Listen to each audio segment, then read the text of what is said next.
All right, so now that the Tennessee General Assembly's legislative session is over, a lot of bills are on Governor Bill Lee's desk, or the ones that at least were passed. So a couple of those, the private school vouchers, that was a big talker, did pass. Undocumented students bill stalled for now, so that was going to allow schools to deny students who could not prove their legal status in the U.S. could either be denied an education or they would have to be charged tuition.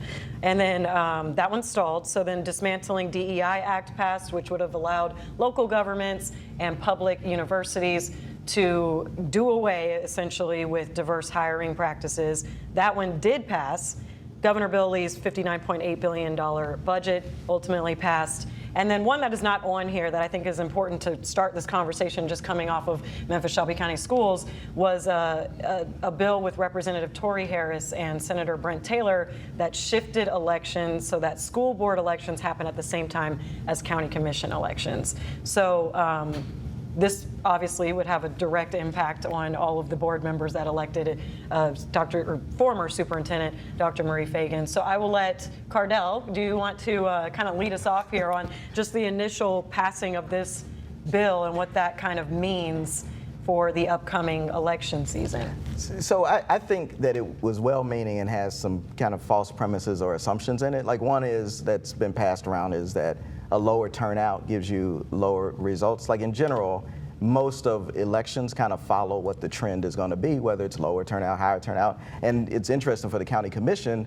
to try to put it along with their August elections, because most of the county commissions, because we have gerrymandered districts, they get decided in the May elections. And so the May primary elections had the same turnout as last year's August elections for the school board. So if we're saying we didn't get quality from that turnout, then what are the county commissioners saying if they approve bringing this bill over? The other thing is that it takes away staggered terms. And so what it could do is, especially if it puts the school board on the same cycle next year, taking away 2 of the years from the school board members who were elected last year, then you could end up with a full, and term limits, you can end up in 8 years with switching out a whole school board for the most part. So staggered terms is a best practice that we actually should be moving the other legislative bodies towards, not taking it away. And in the end, what the crux of this is that we've heard from the community is that folks want to have term limits and they want to have the ability to recall elected officials. Without approving this legislation, the county commission could put those 2 things in place. So I would say that they should focus on just changing the charter to provide term limits and recall for school board members and let this legislation lie until it shows that there's an actual need for it. Well, I think that's a logical response there. So I will say we saw just how much of a discourse there was between the public and the school board when it came to Dr. Marie Fagan's termination. So there was a call for recalling and getting them out of their positions. Otis, how do you think this would play out? Well, I agree with some of what you said, especially when we talk about staggered terms, but the city council doesn't have staggered terms and the county commission doesn't have staggered terms, so I don't know about that.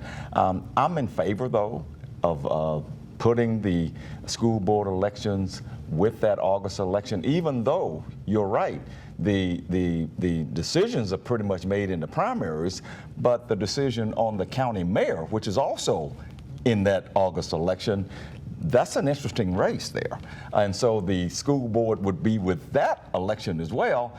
I do think you would get slightly more turnout than you would in a May election. People just don't come out and vote in May. So I would be in favor of moving them to the August election.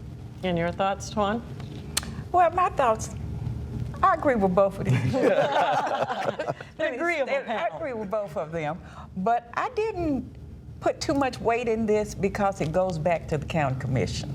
And when it goes back to the county commission, that gives me an opportunity to really weigh the pros and cons of this. So I don't have to really worry about that now, but I will say that I think it came up as a part of the legislative package as a backhand slap over the Fagan issue. Oh, yeah.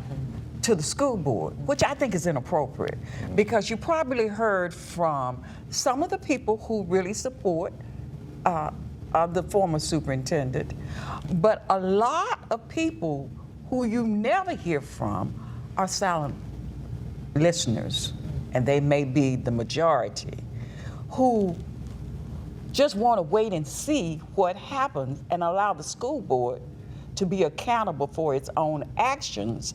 And when the time comes, I would vote based on whether that was a good decision for us or a bad decision for us. Another controversial bill that stalled was the Undocumented Students bill, and that would have allowed schools to deny students that could not prove their legal status in the U.S. Education, or they could charge them tuition. That one stalled, so, you know, we have two quick sound bites because students really packed the state capitol to really give their thoughts. We can hear from one student, and then following that, we'll hear from Representative Monty Fritz, who's a Republican from Kingston, his language after in that legislative meeting. If we could give a listen. I am the son of immigrant parents that have shown me to respect and value everyone. Just like me and all the kids in this country, we have the right to dream and make those dreams come true. The right to an education should not be taken away from us because of our immigration status. We're not talking about immigrants, we're talking about illegals. There is a distinct difference. There is no greater act of rebellion in these United States than illegally coming across that border. So it's always heart-wrenching when you hear from kids, especially when they're in a state house like that, or just state chambers like that. Otis, your thoughts? Just, I mean, it's stalled, so it's held off for now. Right, and it stalled because people in the House knew that they didn't want to go down a road of an unconstitutional bill, because this would have been unconstitutional. The state Supreme Court back in 1982 said, even though it was a 5-4 decision, you cannot deny education to any student, whether they're documented or undocumented. The Senate was willing to do that. We'll see where it goes from here, but I think the Senate wants to challenge this before a new Supreme Court now, because they think they will get that 82 law overturned. But we'll see if they are able to do that. I'm going to be very personal. There is a God. There is a God. And Jesus was an immigrant. And everybody sitting in that General Assembly are immigrants from somewhere. And the only pure American is the Native American. Okay. Right. On that, I do want to touch on one last one before we go to the break, because we're running out of time. But the Dismantling DEI Act did pass as well, or it passed. The other one stalled, but this one passed. That one would allow local governments and public colleges to do away with diverse hiring practices. Real quick thoughts on that. We'll start with you, Cardell, because you didn't get to put it on the other one. Yeah, I just want to say quickly on the other one, I want to give a shout out to the Education for All campaign, because the push and the students, this great organizing effort that went into pushing back on this immigration bill. So just to say that and give a shout out to that. And then the DEI, we're seeing, you know, of course, federally and across the country, this attack. And Tennessee has always seemed to be, with our legislature, the tip of the spear. We had prohibited concepts that led into what became the anti-CRT kind of campaign across the country. We've seen the DEI cuts and transitions that the federal government has started to make. And of course, the Tennessee legislature follows along of, you know, trying to cut out diversity and equity and inclusion in places where they don't want it, where it's meant to provide a level playing field to create fairness.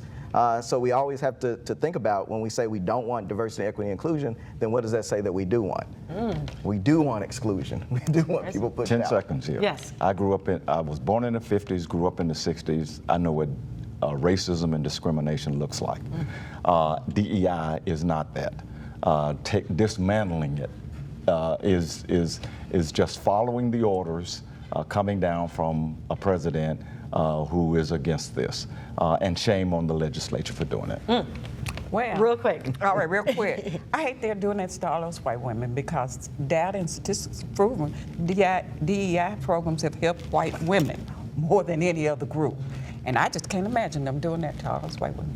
Ooh, we'll leave it right there to one. All right, when we come back, we're going to talk some crime matters and what Chief Davis and Mayor Paul Young had to say recently about the recent crime.